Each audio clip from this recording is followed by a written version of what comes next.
Hello, నేను మీ శేషరావు. ఆంధ్రప్రదేశ్లో ఉన్న 175 అసెంబ్లీ స్థానాలు ఒక ఎత్తు అయితే నగిరి మరొక ఎత్తుగా చెప్పుకుంటూ ఉంటారు. అక్కడ ఫైర్ బ్రాండ్గా ఉన్నటువంటి రోజా ఉన్నారు కాబట్టి అక్కడ ఏం జరగబోతోంది ఆ కాన్స్టిట్యున్సీలో అనే దాని మీద విశ్లేషణ చేసుకునేటువంటి ప్రయత్నం చేద్దాం. ఫస్ట్ అసలు అక్కడ పోటీ చేసేటువంటి వాళ్ళు నగిరిలో వైఎస్ఆర్ కాంగ్రెస్ పార్టీ నుంచి రోజా అని ఇప్పటి వరకు వైఎస్ఆర్ కాంగ్రెస్ పార్టీ అనుకుంటున్నారు. తెలుగుదేశం పార్టీ నుంచి గాలి ప్రకాష్ అనేటువంటి అభ్యర్థి, వీళ్ళిద్దరూ కూడా పోటీ చేయబోతున్నారు. వాళ్ళలో గెలిచే అవకాశం ఎవరికి ఉంది అనే దాని మీద విశ్లేషణ చేసుకునే ప్రయత్నం చేద్దాం. అందుకంటే ముందు రోజా ప్రొఫైల్ అలాగే భాను ప్రకాష్ ప్రొఫైల్ చూద్దాం. సో అసలు పేరు రోజాది శ్రీలతారెడ్డి, స్క్రీన్ నేమ్ వచ్చేసి రోజా, అంటే సినిమాల్లోకి వచ్చిన తర్వాత రోజా అయిపోయారు. అసలు పేరు శ్రీలతారెడ్డి. తెలుగు తమిళ సినిమాల్లో హీరోయిన్గా పాపులరు. ప్రత్యేకంగా ఆమె గురించి చెప్పవలసిన లేదా నటన గురించి కూడా. 1998లో తెలుగుదేశం పార్టీతోటి ఆమె పొలిటికల్ ఎంట్రీ ఇచ్చారు. 98లో 2004లో నగర్ నుంచి ఆమె తెలుగుదేశం పార్టీ నుంచి పోటీ చేసి ఓడిపోయారు. 2009లో చంద్రగిరి నుంచి బరిలోకి దిగి తెలుగుదేశం పార్టీ నుంచి ఆమె ఓడిపోవటం జరిగింది. ఇక 2009లో కాంగ్రెస్ పార్టీలోకి మారారు. రాజశేఖర్ రెడ్డి ఆపరేషన్కి ఆమె కాంగ్రెస్ పార్టీలోకి వెళ్ళిపోయారు. తర్వాత జగన్ పార్టీ పెట్టగానే వైఎస్ఆర్ కాంగ్రెస్ పార్టీలోకి రోజా చేరిపోయారు. ఆ తర్వాత రాజశేఖర రెడ్డి హెలికాప్టర్ ప్రమాదం జరిగిన తర్వాత జరిగినటువంటి పరిణామాలు, ఆ తర్వాత వైఎస్ఆర్ కాంగ్రెస్ పార్టీ పెట్టిన తర్వాత జగన్మోహన్ రెడ్డి తోటి కలిసి ఆవిడ అడుగులు వేశారు.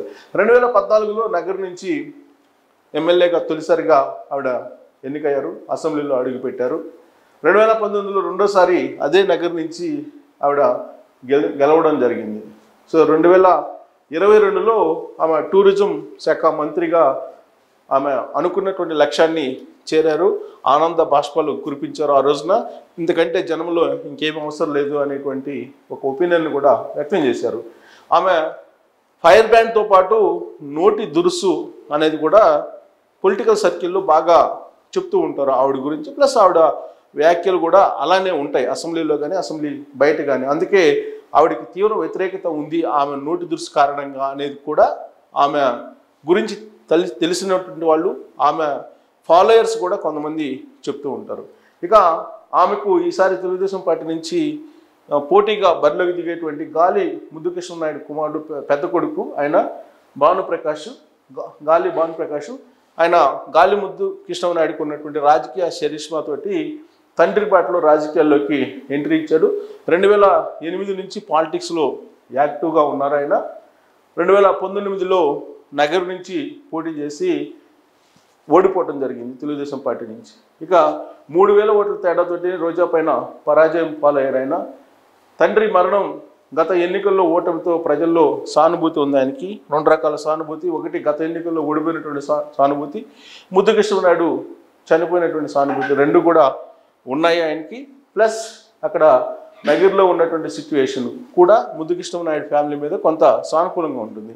టీడీపీ జనసేన వేవ్ పెద్ద ప్లస్ పాయింట్ కాబోతుంది ఈ రెండు పార్టీలు పొత్తు ఉండటం అనేది.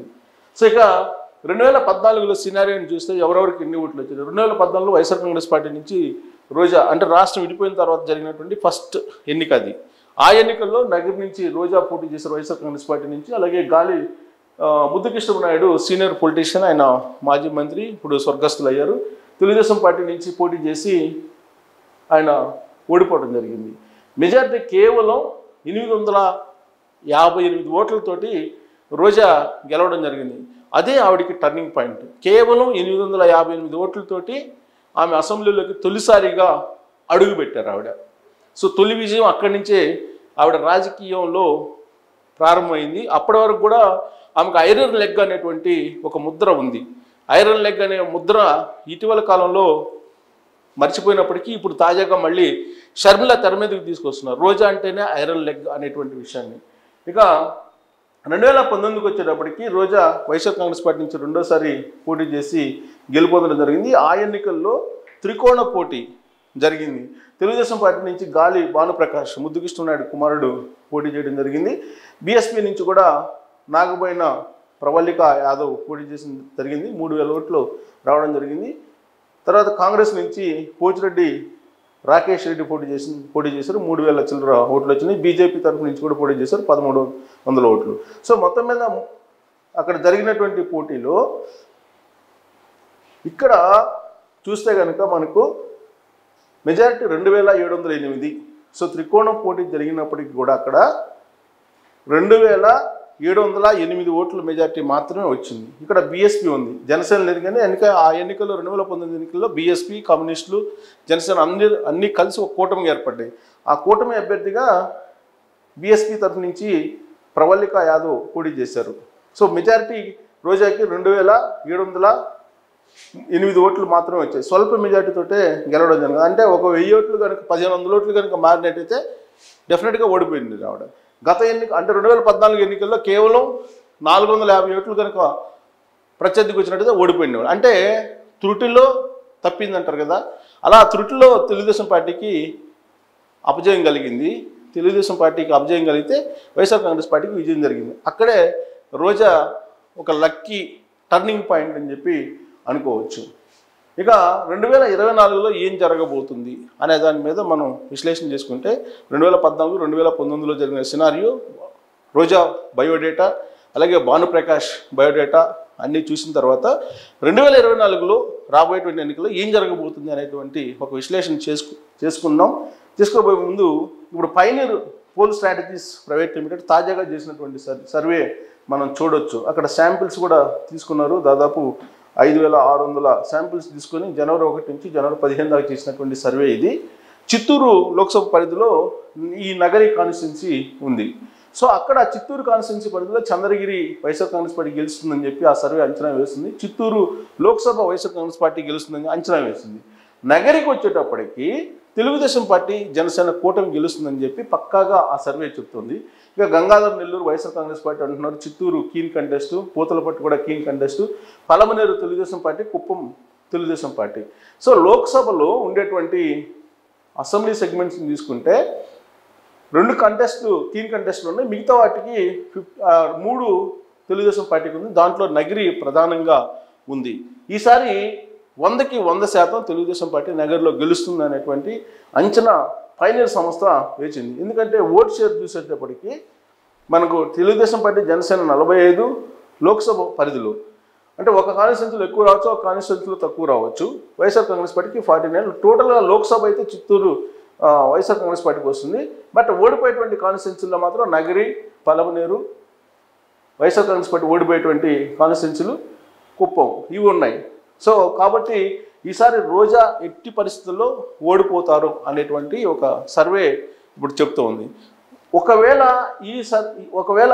ఈ సర్వే కాకుండా మనం విశ్లేషణ చేసుకున్నప్పటికీ కూడా రోజా గెలిచేటువంటి అవకాశం ఉందా, ఓడిపోయేటువంటి అవకాశం ఉందా అని అంటే ఇటీవల జరిగినటువంటి పరిణామాలను మనం ఒకసారి అవలోకనం చేసుకుంటే నగర్లో ఉండేటువంటి ద్వితీయ శ్రేణి నాయకులు ఎవరైతే ఉన్నారో అక్కడ ఉండేటువంటి మున్సిపల్ చైర్పర్సన్ కానీ, ఆ చైర్పర్సన్ హస్బెండ్ కానీ, మండలికి సంబంధించినటువంటి కొంతమంది లీడర్లు కానీ వీళ్ళు డైరెక్ట్గా రోజా నాయకత్వాన్ని వ్యతిరేకిస్తూ ఉన్నారు.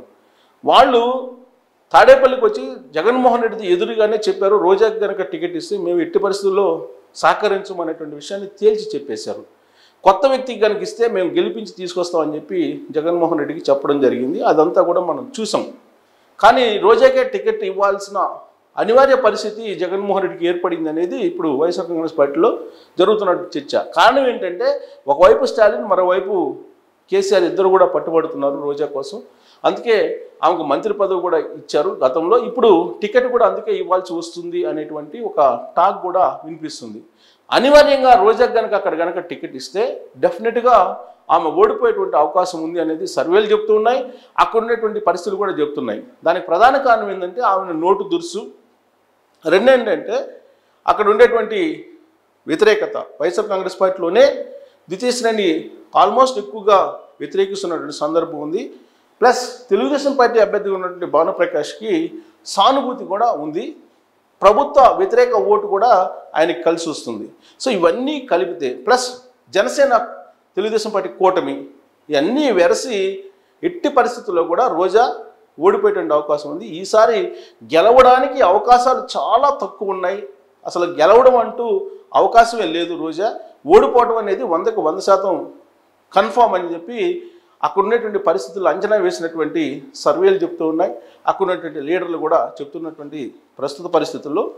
సో చివరి నిమిషంలో అనూహ్యమైనటువంటి పరిణామాలు చోటు చేసుకుంటే రాజకీయాల్లో ఏదైనా సాధ్యం కాబట్టి అలాంటివి ఏమైనా జరిగితే తప్ప ఇప్పుడున్నటువంటి రిపోర్ట్స్ ప్రకారం యాజ్ ఆఫ్ నౌ రోజా ఖచ్చితంగా ఓడిపోయేటువంటి అవకాశం ఉందని చెప్పి మనం విశ్లేషణ చేసుకోవచ్చు. Thank you very much.